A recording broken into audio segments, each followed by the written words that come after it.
Olá pessoal, tudo bem com vocês? Na aula de hoje vamos falar sobre um tema muito importante que eu abordei na aula de algoritmos e agora a gente vai ver como o Python faz isso, que são as estruturas de decisão em Python. A gente tem vários desvios condicionais, né? Desvio condicional é um bloco que é executado se uma condição é falsa ou verdadeira. E temos três maneiras de definir esses desvios condicionais. O primeiro é com if, que ele vai executar um bloco de comandos se uma condição é verdadeira. Temos o bloco if-else, que ele vai executar um bloco de comandos se a condição é falsa ou verdadeira. E temos o if-elif. Esse elif é como se fosse a abreviação de else if, né? Ele permite que a gente coloque vários blocos e apenas um deles será executado se a condição for verdadeira, certo? Vamos ver cada um deles com detalhes. Então, primeiro de todos, a gente vai ver o bloco if, que pseudocódigo era da seguinte forma, né? Se a condição for verdadeira, então executa as tarefas que estão dentro desse bloco. E temos o fim desse bloco delimitado por um fim C. Em Python é muito mais simples, né? Basta ter um if, a condição, dois pontos e as tarefas, né? Só que o que delimita o bloco, isso é muito importante, pessoal, o que delimita um bloco é a indentação. Então, esse recuo aqui, ó, tem que ser respeitado para ele marcar o começo e o fim do bloco. Se tiver um espaço a mais ou a menos, o Python vai acusar erro. Então, quando vocês estiverem fazendo os blocos, muita atenção nessa indentação, tá ok? Então, o primeiro exemplo do dia é um programa para verificar se um número é positivo, tá? E nesse caso eu vou só ter uma única instrução, ou seja, um único comando dentro do bloco. Então eu peço para o usuário entrar com um número, né? X, nesse momento, como eu falei nas aulas anteriores, o X é um string. Aqui eu converto o X para float e verifico se ele é maior do que zero. Se esse número aqui for maior do que zero, essa instrução será executada, ou seja, vou mostrar na tela a mensagem, o número é positivo, certo? Alguns comentários, né? Esse parênteses aqui, ó, que tem depois do if, ele é opcional, tá? Você pode usar ou não usar. Tem gente que gosta de usar para deixar, sei lá, o código mais explicativo, etc.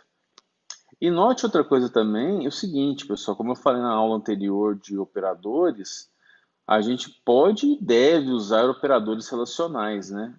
Ou conectivos lógicos, como eu ou que eu expliquei, para a gente fazer o controle condicional para acessar ou não as instruções de um bloco, certo? Então vamos rodar aqui no Colab, né, que é esse primeiro. Vamos executar aqui, ele pede para eu entrar com um número, eu vou entrar com 65 e ele vai mostrar na tela. A pergunta é, o que aconteceria se um número fosse não positivo, né? Vamos pegar um número negativo aqui, -4. Ele não vai fazer nada, certo? Por quê? Porque ele só executa que a condição for verdadeira. Se for falsa a condição, ele vai pular esse bloco e a vida segue, certo? Outro exemplo, entre com um número, a gente vai converter esse número para inteiro, eu vou armazenar na variável x e vou verificar se o número está entre 0 e 10, no intervalo fechado de 0 a 10. Nesse caso, como eu falei, você pode, além de usar operadores relacionais, usar conectivos lógicos, né? Então, se o número for maior ou igual que 0 e for menor ou igual a 10, eu vou executar esse comando, certo? Ou seja, mandar mensagem que o número está no intervalo de 0 a 10. Então, vamos executar mais uma vez. Vou entrar com o número 6 e vai, com certeza, estar no número, está entre o intervalo 0 a 10. Uma outra maneira de a gente escrever os operadores relacionais seria da seguinte forma, ou seja, eu vou fazer o mesmo exemplo, só que eu não vou usar esse conectivo lógico E, certo?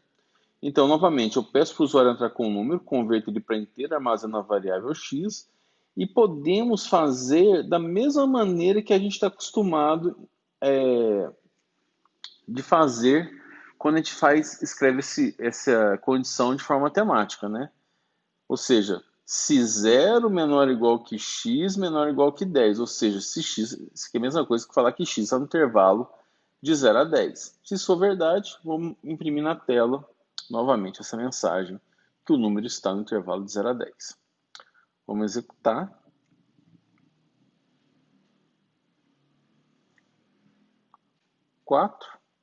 Ok, tá entre o intervalo, vamos rodar de novo, pegar um número 50 e não vai fazer nada, certo? Então, essa é uma outra forma de você escrever o mesmo exemplo sem usar conectivo lógico, só usando os operadores relacionais. Tá? Outro exemplo com if, que nesse caso aqui a gente vai usar um bloco com vários comandos, e nesse exemplo eu vou perguntar para o usuário se ele deseja ou não multiplicar dois números. Tá? Então, a gente pede para o usuário entrar, pergunta para ele se ele quer multiplicar um S que se é sim e um N que é não. E essa opção sim ou não vai ser armazenada na variável opt, de opção, né, de option. Se opt igual a S, ou seja, se você quer multiplicar o número, aí sim, eu vou perguntar para o usuário, entre com o número x, já converto para float, entro com o número y, já convertendo para float, faço a operação, armazeno na variável res e vou printar na tela. O resultado é o valor da operação.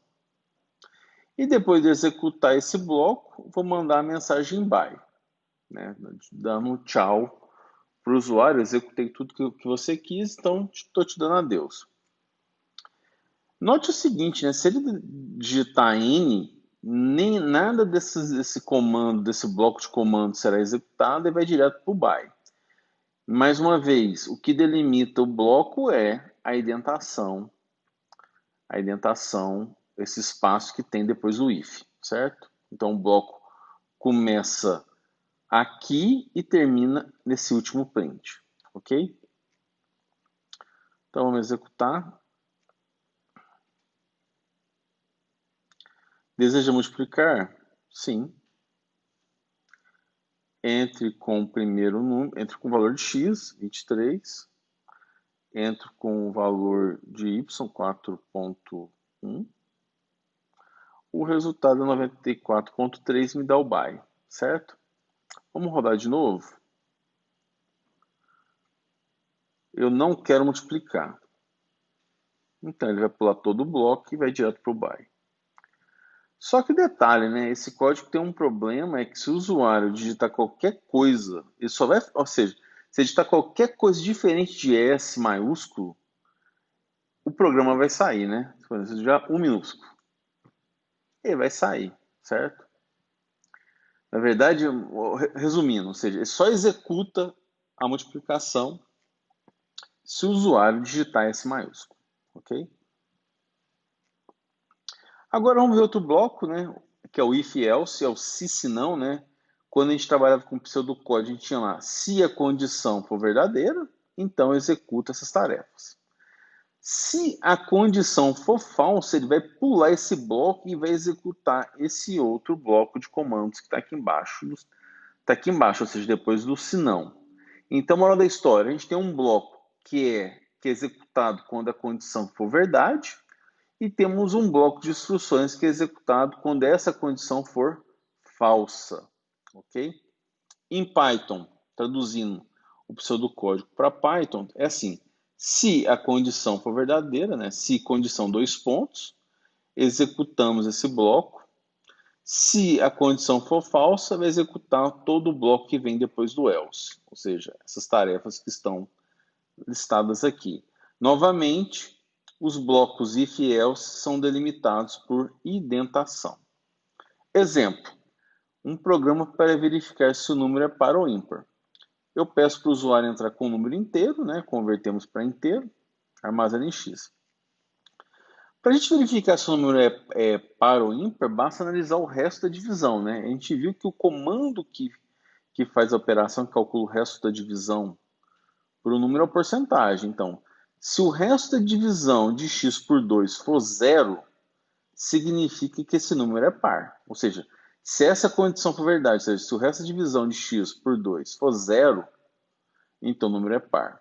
Caso contrário, falar que isso aqui é falso é falar que o resto da divisão desse número x por 2 é diferente de zero, ou seja, implica que ele é ímpar. Então, se essa condição for falsa, ou seja, se o resto da divisão de x por 2 for diferente de zero, a gente vai imprimir na tela que o número é ímpar. Ok? Vamos executar. Vou entrar com 23, ímpar. Rodamos de novo, entrar com 46, o número é par. Ok? Beleza. Vamos fazer outro exemplo agora aumentando um pouco esse bloco de comandos, né? Em vez de ter uma única instrução em cada bloco, vamos ter mais de uma instrução. Nesse exercício aqui, nesse exemplo, eu peço para o usuário entrar com as notas, né? Lembrando que a gente tem a nota da P1, a nota da P2 e a nota da lista dos trabalhos que eu chamei de L. Então, eu vou entrar com as notas, todas as três notas numa linha só, vou quebrar as notas com o comando split, né, que ele quebra no espaço, que a gente viu na aula anterior também. Aqui a nota final, né, que é a média das notas, já vou converter o valor das notas, que era em string, né, para float, cada uma, somar as notas e dividir por 3, ou seja, a média aritmética das notas. Se a nota final for menor do que 5, é imprimir na tela reprovado com a nota final, o valor da nota final, e um esporro, né? Uma mensagem dando um puxão de orelha. Estude mais. Caso contrário, ou seja, negar isso aqui é falar que a nota final é maior ou igual que 5, ou seja, que o aluno foi aprovado. Então, se essa condição for falsa, ele vai executar esse outro bloco depois do else, printando na tela aprovado com a nota final, o valor da nota final e uma mensagem de passando a cabeça no aluno, né? Passando a mão na cabeça do aluno, mandando a mensagem para ele, boas férias. Vamos executar então esse programa. Na P1 ele tirou 4, depois ele recuperou na P2 7, o trabalho estava com preguiça e ficou com 6. Nota final 5,66 aprovado e manda a mensagem boas férias. Vamos fazer um caso triste, né? Agora, tirou 1, depois 2, depois 1 no trabalho. Reprovado com a nota final 1,33, estude mais, certo? Beleza. Outro exemplo, para a gente determinar o preço do ingresso, né? Aqui, então, eu peço para o usuário entrar com a idade, convertemos essa string para inteiro. Se a idade for menor do que 5, ou seja, se a pessoa é uma criança, tem menos de 5 anos, ele não paga nada, o preço é zero. Caso contrário, por isso tem um else, e negar que a idade é menor do que 5 e falar que a idade é maior ou igual que 5, certo? Então, esse bloco todo aqui eu estou assumindo que a idade é maior ou igual que 5. Se a idade é maior do que 5, mas aí vem um if aqui, ó, e a idade é menor do que 18, ou seja, a idade da pessoa estava indo de 5 até menor que 18, então o preço ele paga 5 reais, certo? O preço é 5. Caso contrário, negar que a idade é menor do que 18 é falar que a idade é maior do que 18, certo? Então, todo esse bloco aqui, ó, é falando que a idade é maior do que 18. Aí vem o primeiro if, que está aninhado, né? Está dentro desse else. Então, a idade é maior do que 18 e vem um if falando que a idade é menor do que 60. Então, o intervalo da idade é entre 18 até 59 anos, né? Que é menor do que 60. Se acontecer isso, o preço é 10. Caso contrário, ou seja, negar esse if aqui é falar que a idade é maior que igual que 60 anos. Então, no caso, ele paga R$ 5 de novo. Aí, depois disso tudo, eu vou imprimir o valor do ingresso, né? Note o seguinte, né? Que aqui, como o preço é um inteiro, eu vou converter ele para string usando o str e vou concatenar toda a string com o operador mais, tá? E vou imprimir toda essa string concatenada com o valor do ingresso é o preço já convertido para string e um ponto final, ok? Notem o seguinte, né, que nesse caso eu fiz várias condições fazendo um alinhamento desses desvios condicionais. De novo, o que determina esse alinhamento de um estar dentro do outro é o recuo, né? Então, ou seja, é a indentação. Aqui eu fiz uma indentação, aí vem um else, tem outra indentação. Aí esse if tem uma indentação a mais, ó. Tem uma indentação a mais para demarcar esse bloco aqui. Aí vem um else, tem outra indentação. Então, todo esse bloco else é delimitado aqui, ó, nessa região. Aí vem outro if else mais interno ainda. E aí, nesse caso, a instrução já tem 3 níveis de indentação aqui, ó. A mesma coisa acontece com essa instrução que está dentro desse else. Ok? Vamos fazer então. Vamos rodar.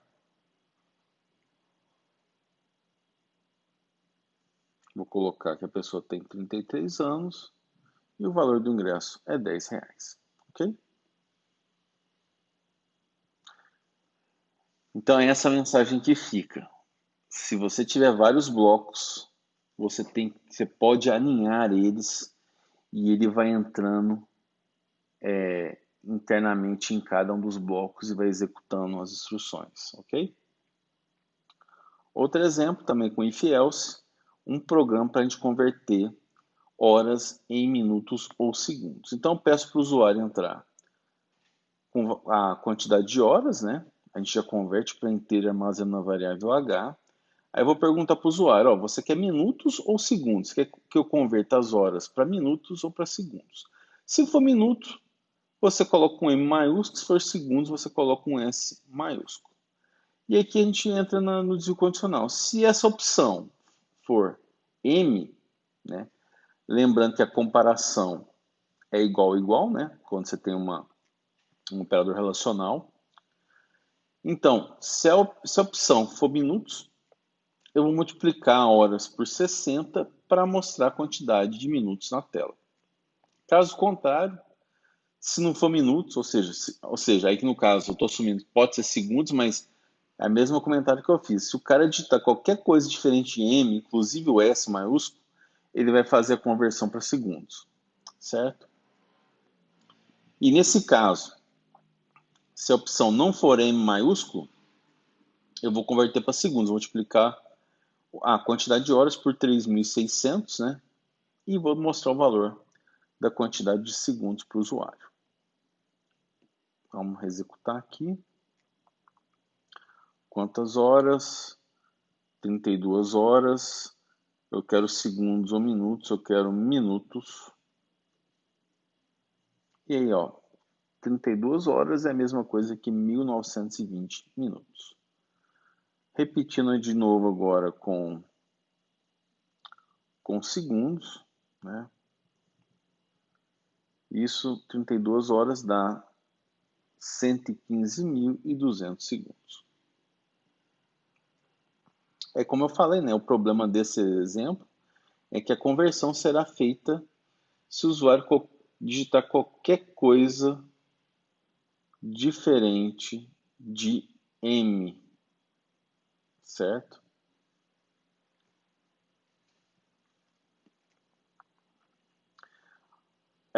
Outro forma de a gente fazer desvio condicional é usando if elif. Lembrando que elif é a mesma coisa que else if, né? Então, por exemplo, se a condição, no pseudocódigo a gente tinha lá, se a condição for verdadeira, então executa esse bando de bloco. Se a condição for falsa, eu venho para esse se não. Mas logo depois do se não tem um se. Então, ele abre mais um leque de opções para a gente. Ou seja, se essa condição não for verdadeira, eu caio aqui. Aí eu já verifico uma outra condição. Se essa condição for verdadeira, eu executo esse bloco de comandos. Ou seja, só vai entrar aqui nessas tarefas se essa for falsa e essa condição for verdadeira. Ok? Esse exemplo lembra muito o que a gente fez aqui no preço do ingresso. Ó. Eu tenho um if, um else, já vem logo um if aqui. Tá? Voltando para cá. E isso em Python como fica? Então a gente tem if, a condição, se a condição for verdadeira, dois pontos, executa esse bando de tarefas. Se a condição for falsa, vem um elif com uma condição, e se essa condição for verdadeira, eu executo esse bando de tarefas. Só vai ser executado essas tarefas que vêm aqui nesse bloco do elif, se essa condição for falsa e essa for verdadeira, ok? Algumas considerações importantes. Se a gente tem a gente pode ter vários elifs, né? A gente pode ter então, se uma condição for verdadeira, executa essa tarefa. Elif, se essa condição for verdadeira, executa esse bloco e assim por diante. A gente pode ter vários else if, né? Vários elif. Só vai ser executado um determinado bloco se a condição for verdadeira. Então, ó, eu tenho um bloco, dois blocos, três blocos, quatro blocos. Então, só um desses blocos vai ser executado se essa condição for verdadeira. A gente pode usar quantos elifs quiser, tá bom? E é possível a gente também, além disso tudo, colocar um else no final. Ou seja, se nenhuma dessas condições for verdadeiras, aí eu executo alguma coisa, tá bom? Repare que a gente pode refazer o exemplo do preço do ingresso de uma forma muito mais elegante do ponto de vista estético do código, né? Porque eu tiro aquele bando de indentação que eu usei e a gente só usa elif. Então, eu peço para o usuário entrar com a idade. Se a idade for menor do que 5, ou seja, se essa condição for verdadeira, eu já executo aqui que o preço é igual a zero, pulo esse bando de elifs e já mostro na tela o preço do ingresso. Agora, se essa condição for falsa, ou seja, eu estou assumindo que isso aqui é maior ou igual que 5, então, e se é maior ou igual que 5, eu tenho várias opções, né? Se a idade é maior ou igual que 5, mas é menor que 18, se é menor que 60, ou se é nada disso, ou seja, se é maior ou igual que 60. Se uma dessas for verdadeira, eu vou executar apenas uma dessas instruções. E depois vou mostrar o preço do ingresso, certo? Detalhe, né? Nesse caso aqui, eu poderia, ao invés de usar esse elif idade maior ou igual que 60, eu poderia simplesmente usar um else, tá? Se a idade é menor que 60 e um else, ou seja, isso não é nada disso, né? Se não é maior que 5, menor que 5, se não é menor do que 18, se não é menor que 60, só pode ser o quê? Maior ou igual que 60. Então eu posso trocar toda essa linha aqui, essa última linha, simplesmente por um else, se você quiser, tá bom? Então vamos executar, rever esse exemplo, né? Dessa maneira. Vou colocar que a pessoa tem 67 anos e o valor do ingresso é 5, tá bom? Executando de novo. Se a pessoa tiver 23 anos, ou seja, vai entrar nessa categoria, né? Nesse elif aqui, se a idade é menor que 60, vale 10, tá bom? Outro exemplo, para a gente testar mais o elif, um programa para converter de novo, vamos revisitar aqui o programa que converte hora para minutos ou segundos.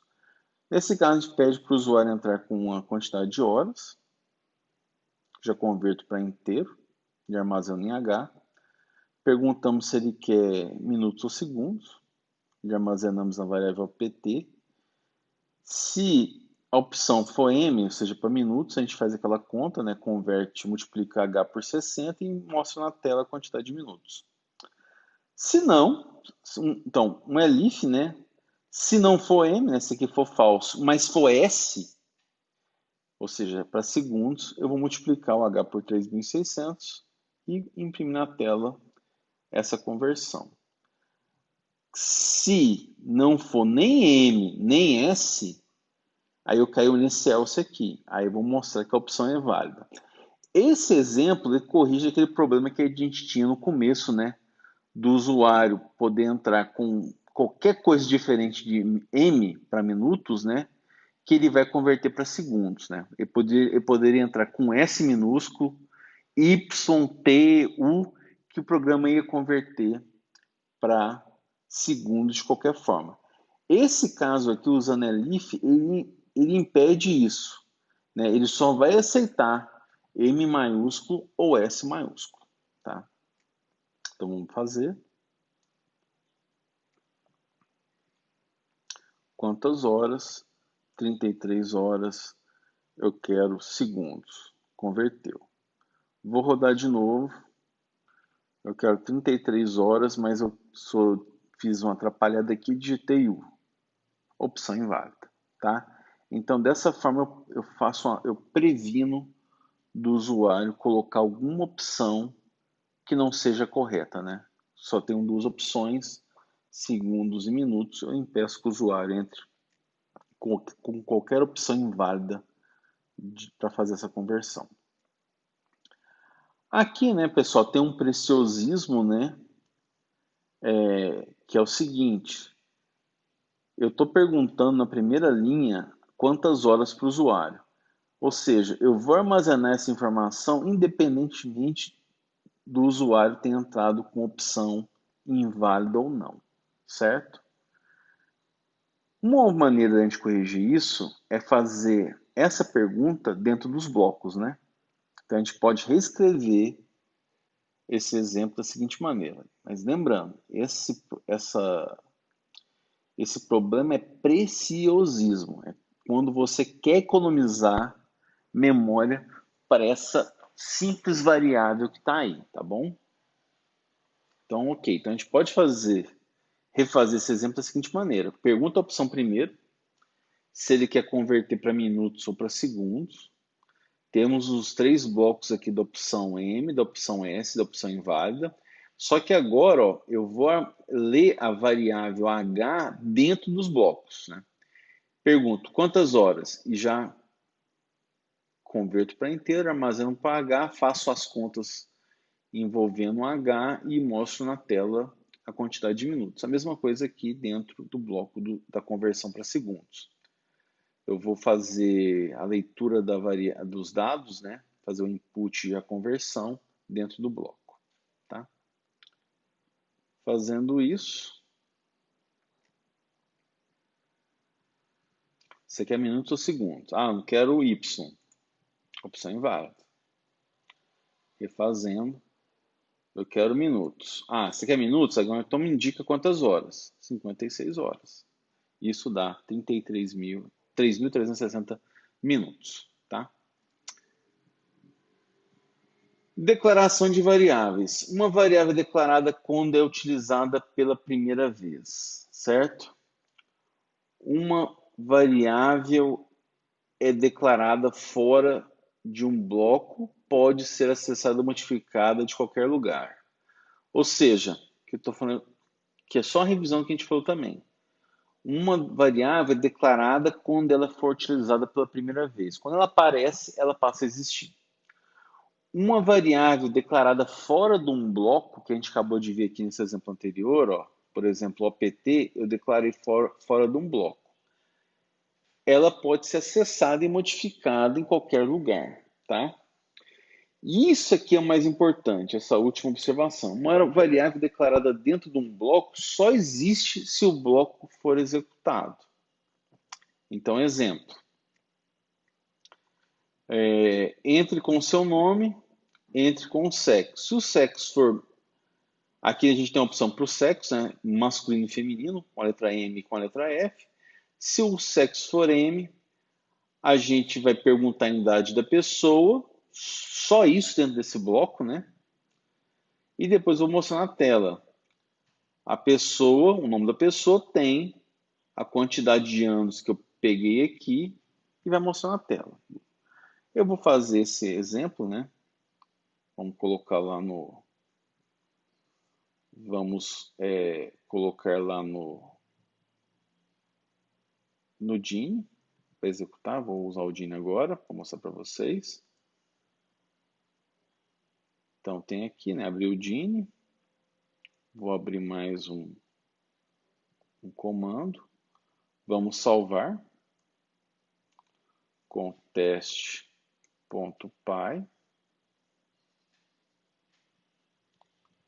Vou salvar no meu desktop. Salvei. E aqui vamos executar esse programa aqui no Gini, né, para variar um pouquinho. Então, executando,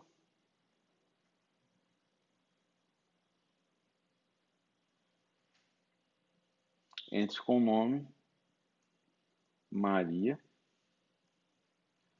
feminino. Repara o seguinte, ó, aqui já deu um pau, né? Por quê? Porque, vejam bem,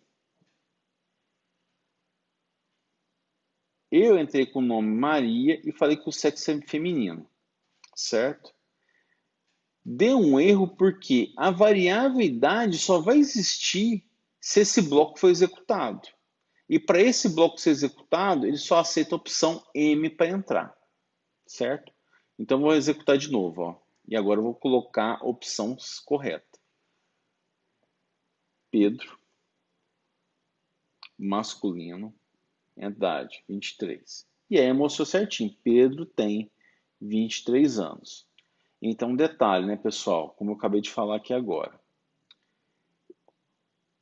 Se você definir uma variável dentro do bloco, ela só passa a existir se o bloco for executado, certo?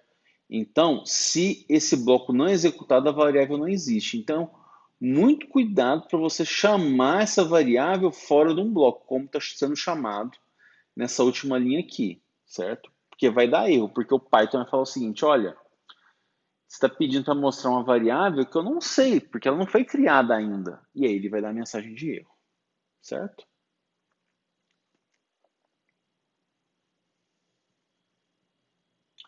Então é isso. Então eu fico por aqui. Espero que vocês tenham gostado. Sigam o canal, dê um joinha. Até a próxima aula, pessoal.